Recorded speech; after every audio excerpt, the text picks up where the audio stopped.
Good evening. This is No Soundbites Allowed, and I am your host, Michael Voss, the political dragon here in our offices in the Bronx, New York.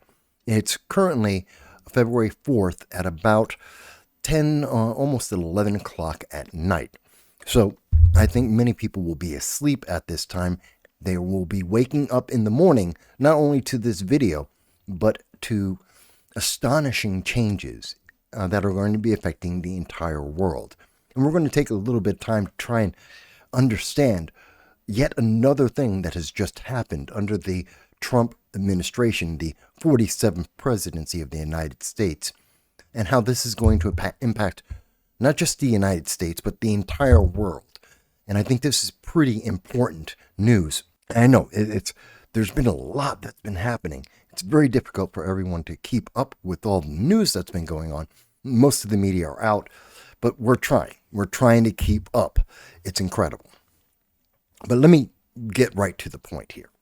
So, first of all, if you are new to the channel, we welcome you and thank you for being part of our audience. We want you to know we believe in free speech, and that is our driving goal in this channel, to inform you and to share in free speech around the world. And every Sunday at 2:30 p.m. Eastern Standard Time, we do a live stream with you to talk about all the issues that are affecting everyone in the world. And we hope you will join us every Sunday at 2:30 p.m. Eastern Standard Time. But what happened today?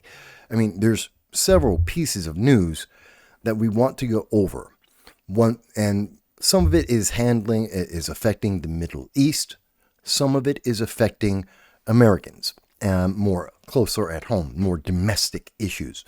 But I think this is important because the world has just changed. And I don't say that lightly. This isn't some kind of euphemism. It's not clickbait. The world has changed overnight.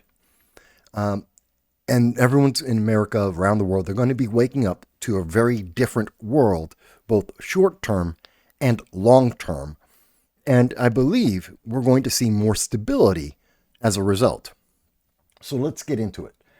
Many people may have not heard, and it just came out at about 9:30 this evening. And I don't know why the news came out in the middle of the night. This is shocking news, and I don't know why this wasn't reported earlier in the day. But the Trump administration has now offered buyouts to an unknown number of members of the CIA, Central Intelligence Agency. Now, for those internationally that are watching the program and may not be aware, some countries don't have it set up this way, but in the United States, for any intelligence or actions by the federal government inside on the domestic land of the United States, on our mainland, well, that's going to be handled by the FBI, the Federal Bureau of Investigations. But for those international operations, well, that's handled by an entirely different agency. That's the CIA. So whereas in the FBI would handle things like bank robberies, drug cartels, known or suspected terrorists that may have entered the United States, like the 8 members of ISIS that came from Tajikistan and entered the United States and spent a year in California. That's FBI who would have found them and would have helped in deporting them, besides ICE and other agencies. But the FBI would be handling the intelligence about that and trying to determine if those ISIS members created cells of terrorism in the United States, individuals that maybe some of the arsons that we have seen in Hollywood could have been by members motivated, or individuals motivated by the ISIS members to create that firestorm.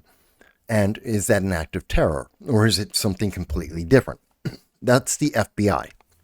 The CIA, for their part, go overseas, and they do a very similar type of job, but not exactly the same. The CIA is kind of like James Bond in the movies, except not as sensational. But they're an agency that collects data, that looks to see where are spies, what governments are doing, what's Iran trying to do. Are they ready to have a nuclear bomb right now? Do they have missiles or rockets or other delivery systems that may enable a nuclear bomb to be used against the United States and or our allies around the world? To try and find out about hypersonic missile technology, and therefore to find a way to either disable or to circumvent those weapon systems to protect the United States and all of our allies, and so on and so on. And of course, the traditional spy, Mata Hari, and so forth. Those are what the CIA would be mostly looking to do. So it's a very important field, and to an extent, everyone in the world knows what these agencies do, but it never hurts to remind people and to also de-Hollywood a lot of what this does. This is a lot of data and data analysis. It's actually rather boring. It's not James Bond. It's not Jason Bourne, for the most part. I mean, there are those elements in the agencies, but for the most part, that's not what it's really about. It's mostly about collecting data, doing analysis, and making recommendations to protect the United States. And our allies. So that's it. So we don't know exactly how many members of the CIA exist at this time. That's a very closely held number in the highest levels of government, and this is to protect both those agents and to also leave a mystery for our enemies around the world. They never know exactly how many people we may have at any time and where those individuals may be operating. Okay, so it's when we see that the Trump administration has gone out and has offered individuals in the CIA an opportunity to just walk away, that if they are not satisfied, if they do not believe in the agenda that President Trump got elected on, that his goals, short-term and long-term, for the national security of the United States, if they think that that's wrong somehow, if they agree with the Democrats and progressives, then they don't have to work for the CIA. They can walk away. They'll get a severance package. They will be paid to not work at the CIA anymore. This way, they don't have to worry about having a guilty conscience. They don't have to endanger the United States and our allies by not doing their job or doing a inefficient job. Rather, they can walk away and know that they have their morals have not been corrupted. Their ideals are intact, and they don't have to support what Trump is trying to do. And that also means that anyone who is left, well, they are dedicated to what the president's agenda is, the agenda that he got elected to promote.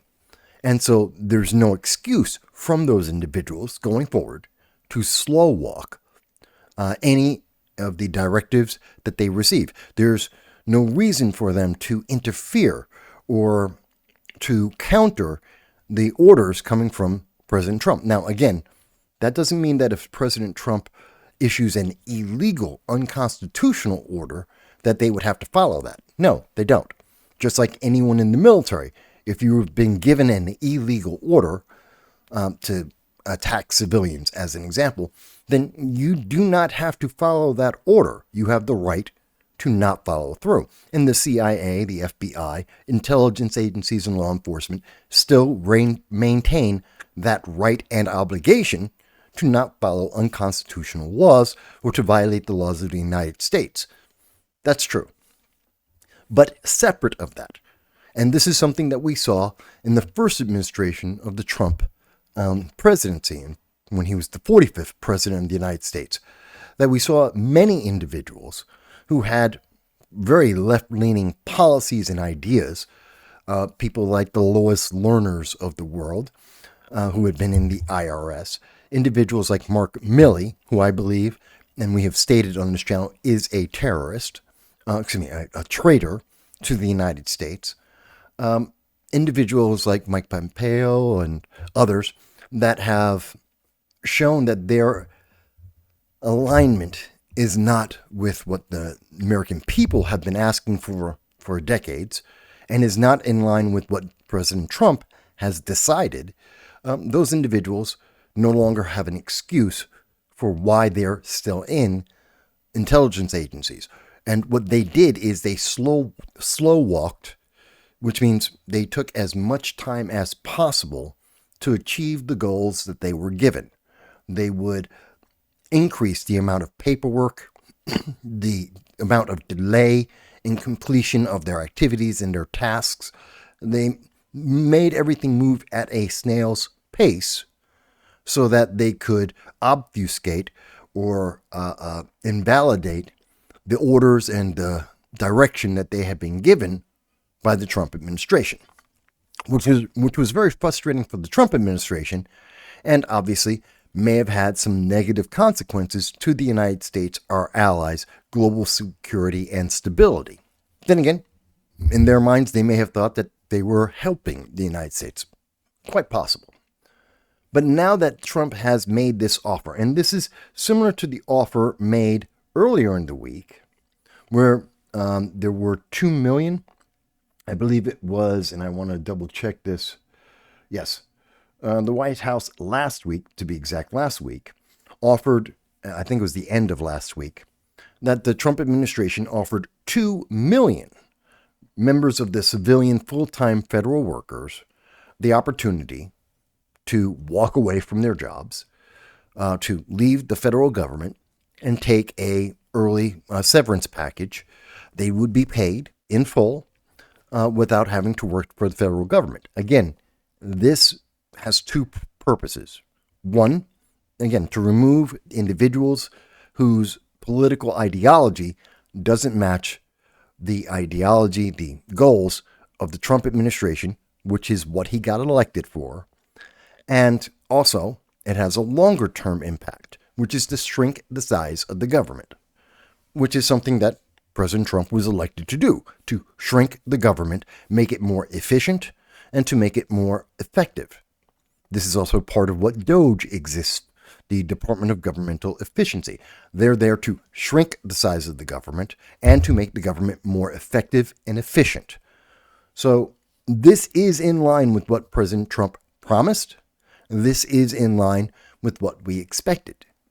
And I think most people, the majority of Americans that voted for President Trump, those who didn't vote at all and were willing to just go with whomever won, I think this is what they wanted. And this is why we've seen that President Trump has had higher approval ratings than when he had his first presidency, when he was the 45th president.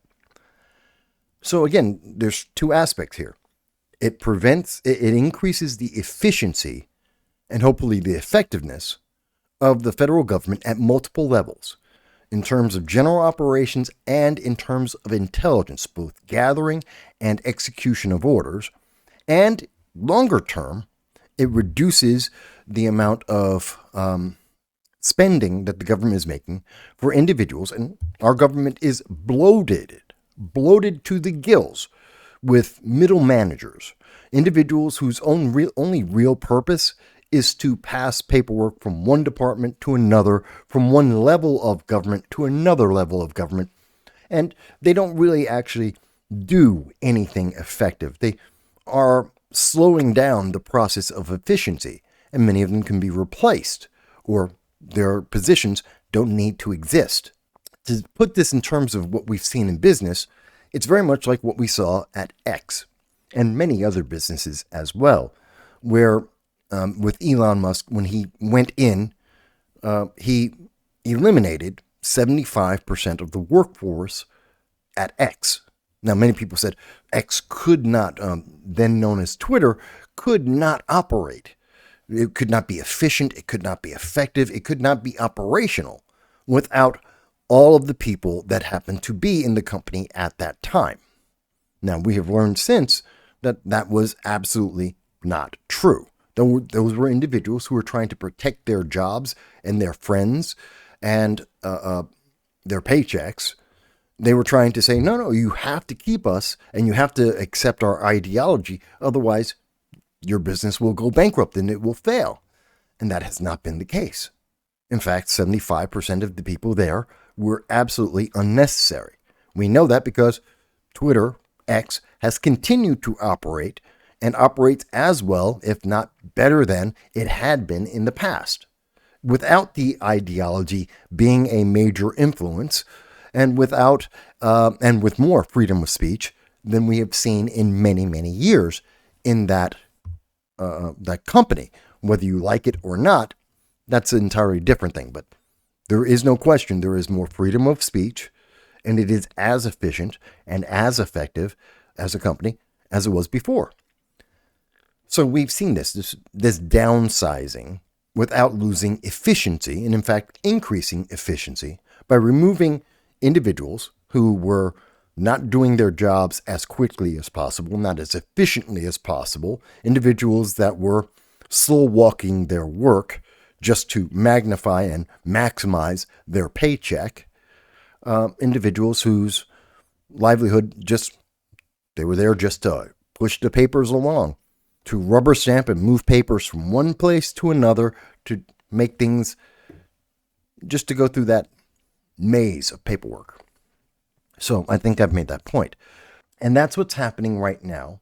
And of course, there's a lawsuit, and we're seeing members of the left, members of the progressive movement, and Democrats in elected office are complaining about this, of course. And they're telling us doom and gloom and that the world will end and everything will be, the government will fall apart and nothing can be done, which we have seen historically isn't true. I mean, we've heard the stories of doom and gloom before, under many presidents from the left and the right. And the establishment have been very consistent in trying to maintain the status quo, to kick all of the big issues down the road for someone else to have to deal with as the problem snowballs and get worse and worse with no resolution. As an example, we have heard for 50 years now that Democrats have told us the answer to gun violence is to punish law-abiding gun owners. And yet, with things like the New York SAFE Act, red flag laws, the making it a crime to own a passive self-defense system, otherwise known as a bulletproof vest, these are all things that we've been told, that would end all of the crime, that will stop crime, will prevent mass shootings and school shootings, and none of it has worked. Not once. But yet we still hear Democrats like David Hogg have been reiterating the same thing over and over again. And even when their policies, we create gun-free zones, they get targeted more than anything else. That hasn't made anyone safer. In fact, it may, be making people less safe. And that isn't the process we want for our federal government, as well as even our local governments. We want them to be effective and efficient and run as well as possible. So that's one of the things that Donald Trump has done. Now, this obviously, since it's the CIA, it's dealing with the international aspect of the needs of national security for the United States. This means that while most people will think, well, that means we have less members of the CIA operating around the world, it may also mean that we have more efficiency, that the fewer people give less holes, less opportunities for foreign governments and terrorist organizations to identify or to take advantage of any weak links in the chain of our intelligence agencies, to make them more efficient, to make them more accountable, and to waste less money. So every dollar that we spend goes that much further. Every person is that much more secure because there's less chances for someone to leak information or to be hacked of their information, or for someone to be corrupt and involved in the system. So this actually is a benefit to the CIA, to intelligence agencies for the United States, that they are actually closer to the vest, so to speak, and more capable in their job. That's better for the United States. Now, there is a limit to that. We don't know how many members of the CIA may take up this offer from the Trump administration. We don't know how far-reaching this may be, but overall, we would think that, like the bloat in the United States government, there is more than enough waste that exists at this time that we can cut that down. And this could be good for the United States, and that means it's bad for the enemies of the United States. Again, less opportunities for corruption, less opportunities for weak links to take advantage of, less opportunities to hack or gain information that they shouldn't have. It's bad for them and good for us, which means global instability should decrease.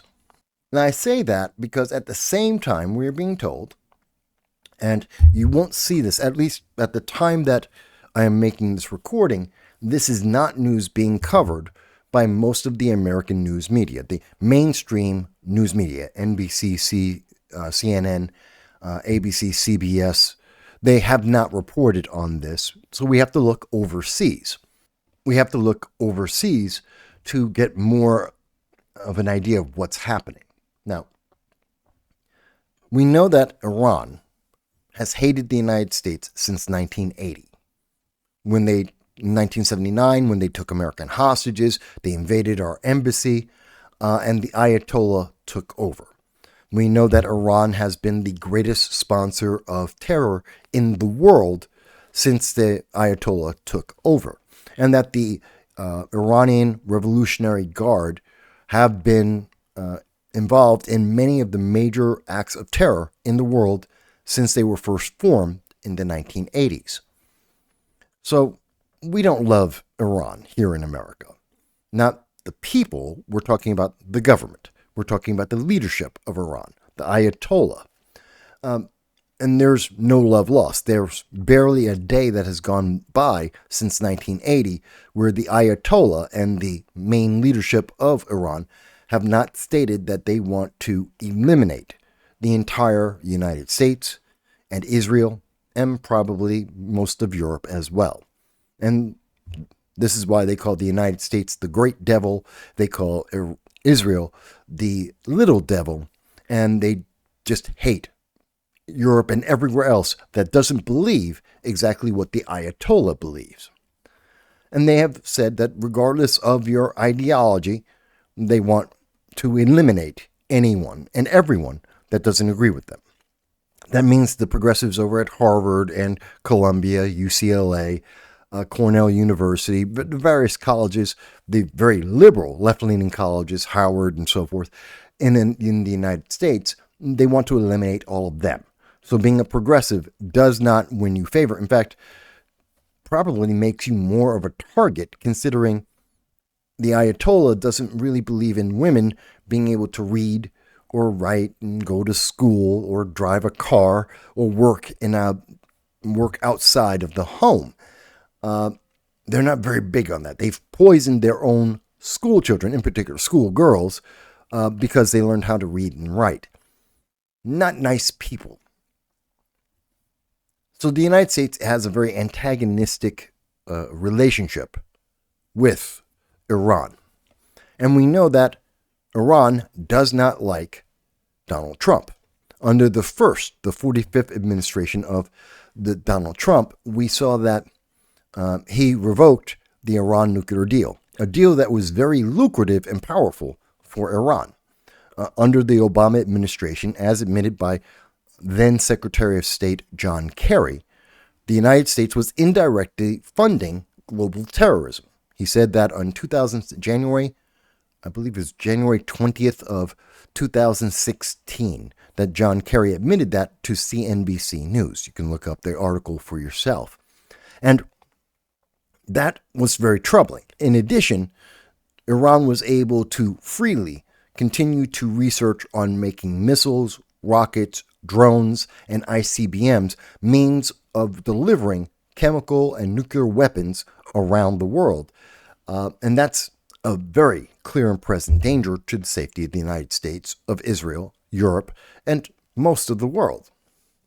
And they used a lot of the funding from the Iran nuclear deal to promote terrorism, groups like the Houthis and Hezbollah and Hamas, to help grow them, to train them, and to allow them to commit many acts of terror, like what's ongoing right now in the Red Sea where the Houthi terrorists are using funds from the United States to be able to, that were given for humanitarian aid, and they use that money instead to buy missiles, rockets, and drones that are now being used to attack United States military vessels as well as private vessels of the United States and our allies, which is increasing the food crisis in the world, making energy more scarce and more expensive, and taking longer to deliver goods for everyone in the world and making them more expensive. So increasing global inflation. Because the Houthis don't care. If you don't believe what they believe, which happens to be what Iran believes, then they want to kill you. And that's what they've been trying to do. So no love lost. As soon as Trump came in, he killed that deal, cut off the pipeline of funding that Iran was using to increase its power in the Middle East and global terror in the world. And then he put more sanctions on Iran because of its terrorist activities. And that had a significant impact against Iran. Now, in the time, once the 2024 election took place and we found that Donald Trump was leading and was likely going to win, Iran had been, and we know, because this has been reported, that over the summer of 2024, the fall of 2024, Iran was trying to have Donald Trump assassinated. There were several plots, and our government was working very diligently, and there were rumors of at least 2, possibly 3 failed assassination attempts that may have been linked to Iran directly or indirectly.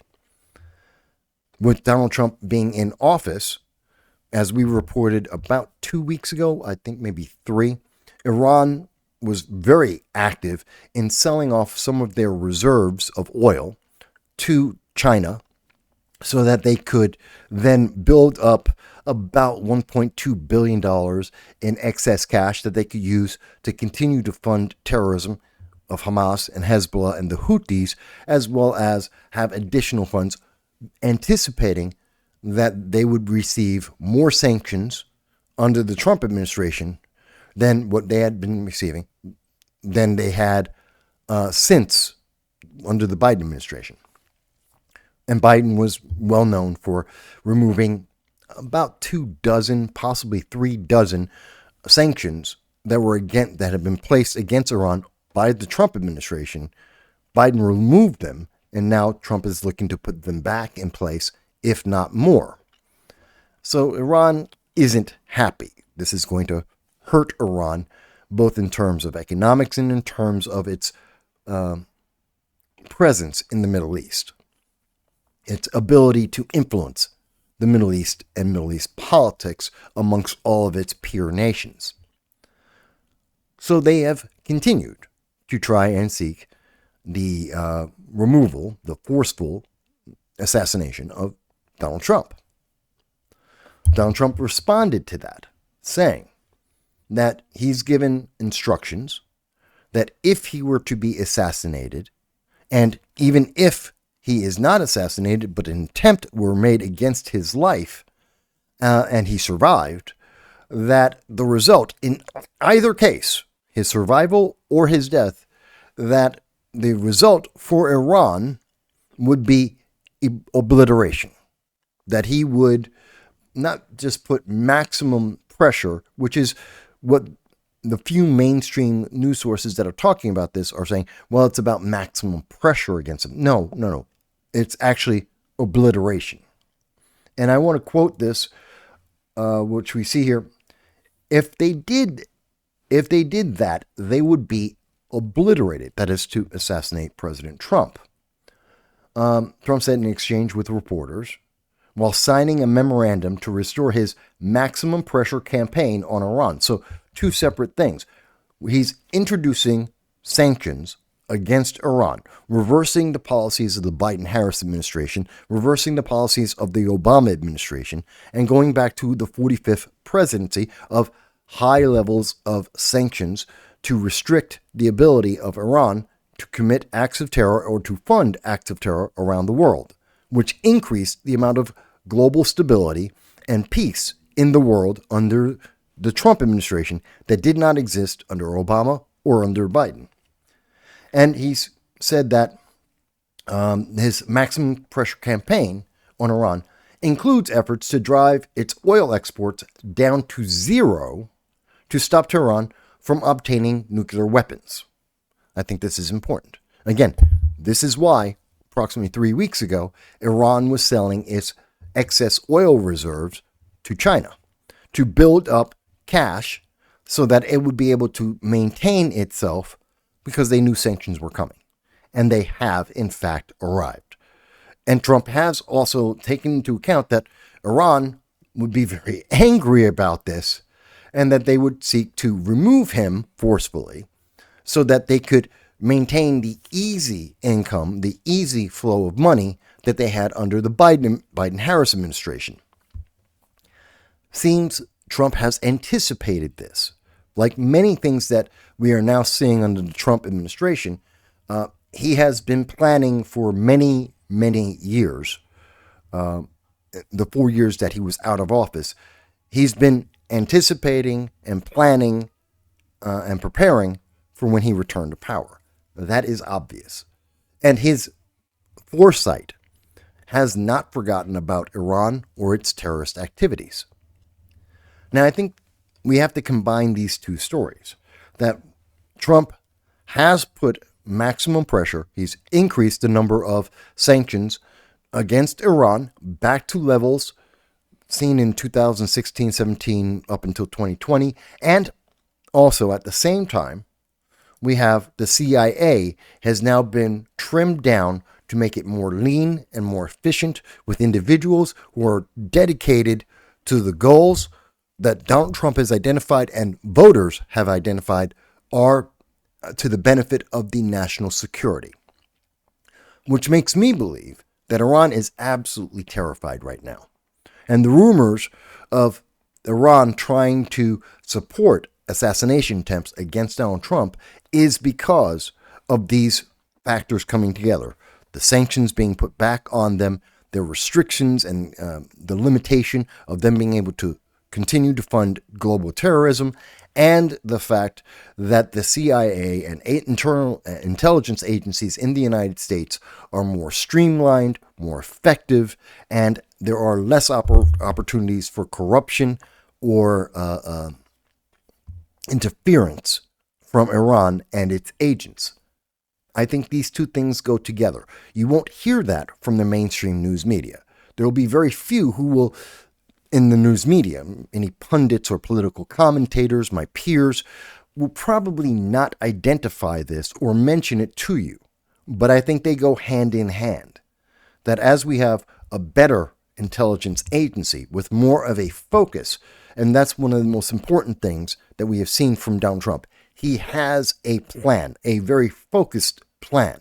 I've said this for the last 4 years. What was the plan of the Biden-Harris administration? What was their international policy? What was their mission? We have no idea. The only thing we could identify is that they wanted to win the next election. That's what Biden-Harris were trying to do consistently. They wanted to win the next election. But we have no idea what they actually planned for international policy. Where was their stance? And they failed in the few things that they did do, like the retreat from Afghanistan, which turned into a complete rout, which led to Putin entering into the Ukraine. It led to 70,000 Americans in multiple countries around the world, including the Sudan, being abandoned by the Biden-Harris administration. It led to more aggressive stance from China, guaranteeing it will take over Taiwan by force. More missiles and rockets and ICBMs fired by North Korea than under any presidency for pretty much 8 years. All combined, no one's had more missiles fired by North Korea than under the Biden-Harris administration. So things were in danger. And we are now seeing the reversal of all of that. So I think these two things are connected. And Trump understands, because he is restricting global instability, the global terrorism, at its source. He's going to the root of the problem And in doing that, they're going to try and retaliate. And he is prepared. And now he has made the warning to them that if they do attempt or succeed in trying to assassinate him, the threat against them will not be eliminated.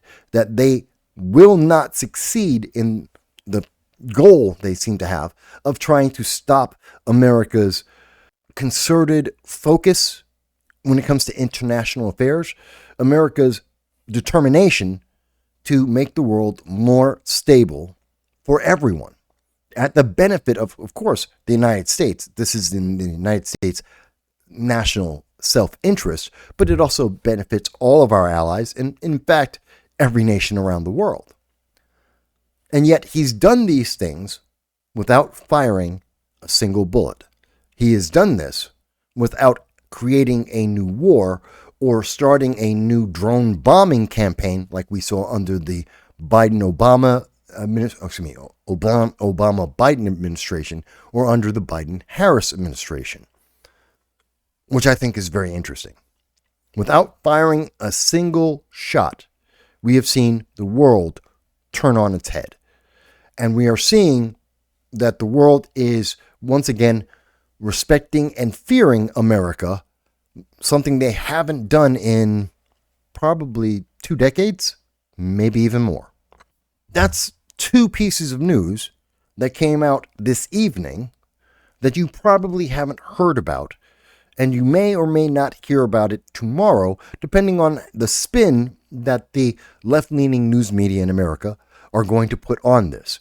Very likely you'll hear from maybe MSNBC or the Huffington Post or Daily Beast. They'll spin this to say that, well, Trump is now a warmonger and we're getting closer to World War III. I don't think that's the case. I don't think that's even close to the case. These are the same things that we were told in the first Trump administration, and they did not happen. But now they're going to come back and say, well, look, Trump is looking to start a war with Iran. In fact, he is not. He's telling them that if he is to be assassinated by Iran or its agents, that Iran will be held accountable. That is a preventative measure. That's not trying to incite a war. It's telling you that if they move forward with their plans, that would be the inciting action, not Trump. And the fact that he's putting sanctions back on the global leader of terror, which I don't disagree with, and I don't think most nations in the world disagree with either, well, that is something that's going to make the world safer. The less money that Iran can use to build nuclear weapons, to build drones, to build missiles and bombs, hypersonic missiles in particular, then the safer the rest of the world becomes. So this is good news. And we should be happy about this. But the left will look at it as, well, he's being a warmonger. This is endangering American citizens. Somehow. I don't know how they can say that. Biden's inefficiency, Biden's lack of focus on a global scale led to more wars in the world, more violence in the world, more conflicts in the world. And Trump is now responding to that and fixing that problem. And yet, the news media, the left-leaning, the Democrats and progressives in America found that to be, and around the world, found that to be a danger. It's really sad that the ideology being promoted by Harvard and many of the institutions in America, higher learning, are aligned with the terrorist goals of Iran. Now, those are 2 of the 3 stories I wanted to cover with you, but there is one more that I think is important, and again, has a direct impact based on what we're seeing internationally. And I think this is the fact that Trump had a conversation with Benjamin Netanyahu, the Prime Minister of Israel. And this was a conversation he had earlier today. And we know this has been reported earlier today, but a lot of people didn't see it. And so this is some of the reporting from 9:30 this evening, February 4th, where Donald Trump has now made the offer to fix Gaza. And for many, many decades now, since the 1970s, we have seen an ongoing, constant battle between Hamas or the PLO against Israel. Terrorism actively happening in the Middle East on a regular basis, funded by Iran, against our only true ally in the Middle East, Israel. And as of course, that also has its tangents, its reach, hitting Europe, the United Kingdom, and of course the United States. And so Trump is, again, gone to the root of the problem, which would be Hamas. The Hamas is an international terrorist organization. There is no question on that. Whether Harvard likes that or not, whether the colleges and institutions like Columbia in the United States, whether they like it or not, Hamas is an international terrorist organization. They routinely use terrorist activities to kill their own people and others around the world because they don't believe what Hamas believes. And Hamas has written as part of its charter and has repeatedly stated publicly to the world that they wish to genocide those that do not believe what Hamas believes, which happens to be also what Iran believes.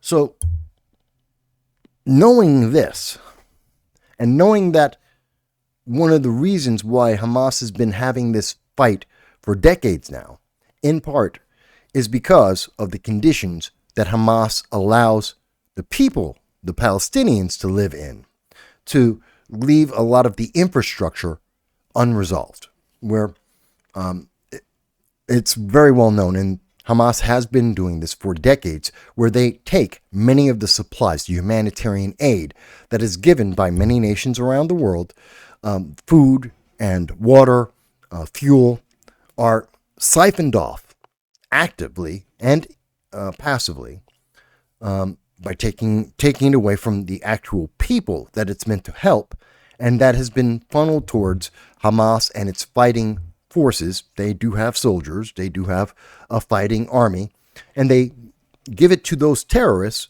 so that they can continue to attack Israel primarily and others that they do not like. We know this. This is a fact covered by international news media for decades now. This is not new. And so Trump has looked to target that, because if a kid is growing up and he's starving, if there's no work, if buildings are falling apart, if there's no infrastructure, electricity doesn't exist, running water isn't really available, if the conditions of life are exceedingly difficult, well, it's exceedingly easy to recruit young youth into ISIS's army so that they can then fight whom they perceive, who they are told are their enemy, which would be Israel. And that's what they have done continuously. It is an abuse. This is why they have child soldiers as part of Hamas. It's why they use terrorist activities. They set off bombs on a regular basis, attacking children and women and civilians on a regular basis around the world. And this is something that they did on October 7th of 2023. Trump has taken the unique position that he wants to fix this by taking over Gaza. Now, that's not to say that Gaza is going to be the property of the United States. He didn't say that he wants Gaza to be a commonwealth, like, say, the United States, like Puerto Rico or the Virgin Islands. No, not a commonwealth, but that the United States would manage in some form Gaza, to rebuild Gaza, to make it, well, in his words, idyllic, but to, and I believe the exact quote as reported by the AP is, here it is. Now, quote, this is Donald Trump's words, "We'll make sure that it's done world class. It'll be wonderful for the people, Palestinians mostly we're talking about, that he wants to make Gaza Strip, that the U.S. will take over the Gaza Strip and we will do a job with it too." Think about that. So it's not it's not empire building, which you will hear the left say that, oh, now Donald Trump's trying to empire build, which is what they said about Greenland. In fact, when Donald Trump was looking to make a deal for rare earth metals, where 24% of the world's rare earth metals are found in Greenland, this is something that if you believe in climate change, if you want renewable energy, if you want electric vehicles, well, we need those. And Trump was trying to make a deal with Greenland. The left-wing news media said he wants to take over Greenland. That isn't. And because of their fear-mongering, Trump was able to get the deal that he wanted. They threatened more recently. The left-wing news media said that Donald Trump was trying to take over Canada and or Mexico because of the tariffs. And in fact, Trump was trying to get more security on our borders to reduce the amount of drugs and fentanyl coming into the United States, the amount of illegal aliens coming into the United States, to provide more security for the United States, and asking these nations that have been woefully just turned a blind eye to the problem and not addressing it through many presidencies. He actually forced them to step up and take action to benefit the United States, and of course, in doing so, also help their own nations, especially in Mexico. The best way to fight the cartels is for the Mexican government to stand up and take an active position, to actually take a stance and do something, which they have not done in decades. And I think this will be more effective. Again, but it wasn't Trump taking over Mexico. He was just asking Mexico to step up to their responsibilities as a nation and a nation bordering the United States. But the media, again, said, no, that's Trump. He's he wants to build an empire. But Trump hasn't fired a bullet. Trump hasn't tried to take over anyone. He's making deals. Deals that don't hurt other nations, but they do help the United States at the same time. And that seems to be what he's doing with Gaza. That he is taking an opportunity to address terrorism at its core. Now, many people have said, including myself, you can't kill terrorism because it's an idea. It's an ideology. And ideas cannot be fought with bullets. That's very true. And this is something that is known around the world. It's been proven time over time. You cannot kill an ideology, but you do kill the terrorists that may have that ideology, but there will always be someone to replace them in that process if you're going in that manner. And so you can weaken a terrorist cell, you can weaken a terrorist movement, but you will never eliminate it without other actions taking place. Trump has thought about this, apparently, and his plan, it seems, is to take advantage of the ceasefire that has now been ongoing because of Donald Trump, and getting back the American hostages, which we applaud, but also by offering the Palestinian people another choice that they have not been given before, that they will be able to have a higher quality of life than they have ever had before, that they will have the resources and the comforts that they have never had before, that the Hamas government has never offered to them and never tried to provide them, that Israel has tried to provide to them but has been rejected by Hamas. And I find that very interesting. Now, again, according to international news media, all sources tend to say that the biggest pushback at the moment tends to be coming from the other Middle East countries like Egypt and Jordan, which border Israel and Gaza. And that the Palestinians the suggestion at this point is for the Palestinian people to go and be under refugee status, to go temporarily into Egypt and Jordan and some of the other neighboring Middle Eastern nations that share many of the same cultural ideas and even some of the same religious ideas. Therefore, they would be able to better assimilate and to live in those nations rather than Europe or England or the United States, which have entirely different cultures, entirely different ideologies. No, they could stay in the Middle East, closer to their home, closer to their families, closer to the type of life that they have always lived in terms of their ideologies, and go to those neighboring countries. But Egypt and Jordan, Syria, Saudi Arabia, they don't want the Palestinians. They have never wanted the Palestinian people. They don't care about the Palestinian people have been a political hot potato. They have been used by everyone in the Middle East and the world to advance various political agendas. This is true. This has been true for decades upon decades, if not almost a century now. That's been the case, that no one cares about the Palestinian people.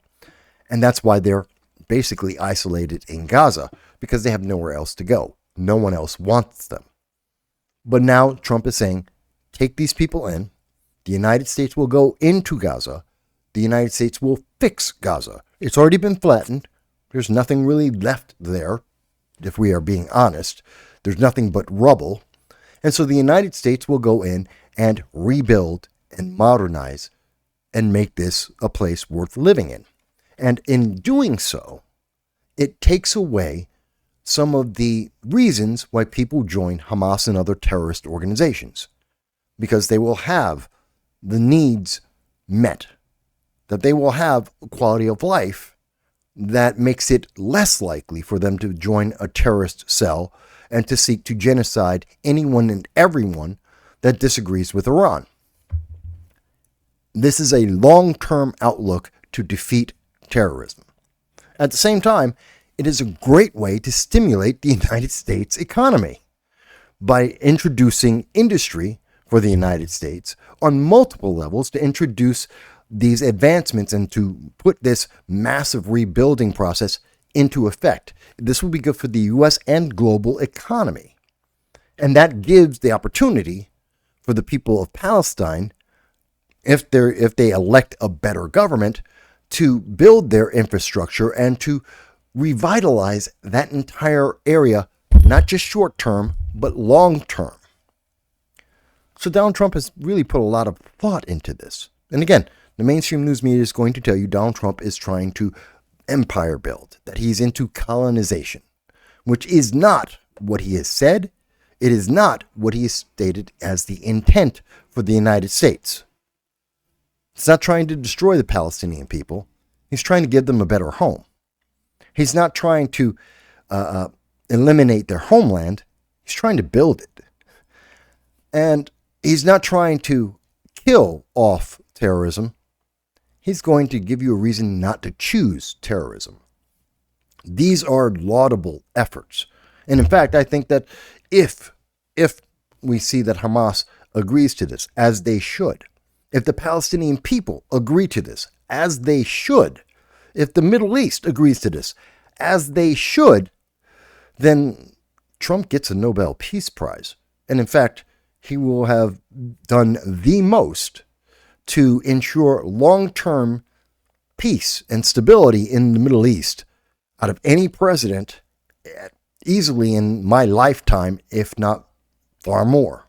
I think that's incredible. So I'm taking the time to talk to you about all these things in depth, because I am sure that no mainstream news media organization is going to do that. They're not going to take the time to have this conversation with you. They're going to say that Donald Trump is empire building, which is not what is apparent. That Donald Trump is trying to destroy other nations, which is not apparent. That Donald Trump is trying to genocide the Palestinian people, which is an outright lie. That Donald Trump is somehow taking advantage of these peoples, which is not apparent. And that long-term Donald Trump is trying to start World War III, when in fact, when we actually analyze this from an economic standpoint, from a global stability standpoint, from a national security standpoint, Donald Trump's doing exactly opposite what the claims are by the left. And again, this is what has been asked of the American voter to the president: to increase global stability, to reduce the number of wars and potential wars that the United States will be in, to reduce the number of enemies for the United States government and people. This is an effective way to do that. Israel has, of course, agreed to this because it's in Israel's best interest that the United States will rebuild this, which means the United States assumes some of the costs, a lot of the costs most likely, to rebuild this, but will reap some of the benefits. And the United States will help to ensure that there is security.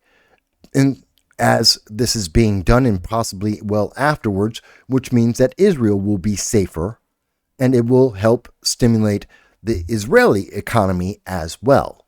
So it's good for Israel. It's good for the Palestinian people. I understand Egypt, Jordan, most of the Middle East don't care about the Palestinian people. They never have, which is why they don't want to take in their refugees. They want someone else to handle that problem, even though it's more of a conflict for every other nation in the world to deal with those refugees than it is for the Egyptians, the Jordanians, the Syrians, and so forth. It's more of a hassle for everyone else. They don't want to deal with it because they don't care. But now they should. Now they must. Because how can they possibly say that they want to support the Palestinian people, but they're not willing to temporarily house those people as America rebuilds their homeland to provide them with the resources those people need to have a higher quality of life? I can't see how they can say no. They're grumbling now, but they can't say no. Not even Iran can say that they're against this because it helps the Palestinian people. Unless Iran wants to admit that they would prefer the Palestinian people to be homeless and bedraggled so that they will continue to fight wars on the behalf of Iran. That's the only way they can say that they won't be involved, is they would rather see the Palestinian people constantly fighting as soldiers, pawns for Iran and its ideology. That's the only other answer. I've taken some time now to try and go through this with you.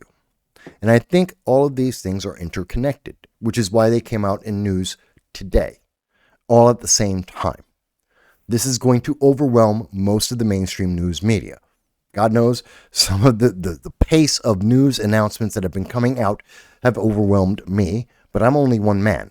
And they have definitely overwhelmed the left-leaning news media. That's because they're trying to spin the stories rather than just provide them to you. They have 10,000 employees each. They make tens of millions of dollars, each of these companies, and they're delaying putting out the news and making sure and covering the news in depth because they don't want to give you an in-depth understanding, and they're busy trying to add a spin that is towards their political agenda.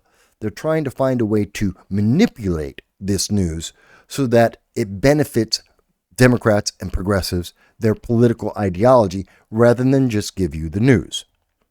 Yes, I'm giving you my understanding of the news, the consequences of the news, which they refuse to provide to you. But I'm also just giving you the news without interpretation. And most of the news media do not want to do that. They have an agenda, a political agenda that they need to support. And if Donald Trump, before the midterm elections, is able to try and stabilize Gaza and the Middle East while shrinking the size of government and shrinking the national debt, they know they can't win. They will lose power massively. So they're trying to do everything they can to keep you as uninformed as possible, and where you are informed, that you are informed against what Donald Trump is doing, so that they can have the hope of any kind of maintenance of their political power, if not to try and grow it. I would ask you this. Given these facts, do you believe that Donald Trump will be more successful in increasing the amount of global stability as he did as the 45th President of the United States. Do you believe that we could see the Palestinians reject Hamas for the first time in decades and take on a more peaceful outlook based on the offer that Donald Trump has just made? Should the United States obliterate Iran if they in fact do assassinate the President of the United States? And if not, what would be the appropriate response? Overall, the future looks to be bright. It looks to be very good. This is a positive, we believe. These news announcements are interrelated, and they are beneficial to the United States, to Europe and England, to the Middle East, especially Israel. We think this is a global benefit. With that said, I thank you for taking the time to hear about the news and to hear my outlook on the consequences of this news as we move forward. I look forward to seeing you every Sunday at 2:30 p.m. Eastern Standard Time, where you're able to give feedback to me live from anywhere in the world through chat and sometimes in phone calls to talk about these issues and everything else that is going on that we've been doing now for 8 years in a row, and we look forward for you to join our audience. With all of that said, I hope that you have a great night. I look forward to seeing your comments in the morning and in the days leading up to the next Sunday live stream. Thank you. Thank you so much for tuning into No Soundbites Allowed today. I'm the political dragon, Michael Voss. On this podcast, we don't settle for sound bites. We dive deeper, challenge assumptions, and have the conversations that matter. If you liked today's show, don't forget to subscribe, share, and leave us your comments. Follow me on the major social media platforms like X, Twitter, YouTube, Rumble, and more to stay updated on upcoming episodes and join the conversation live on our next live stream. We love hearing from you and we value every perspective. We stream live, responding to your chats and calls starting at 2:30 p.m. every Sunday. Stay informed, stay engaged, and as always, don't settle for the sound bites.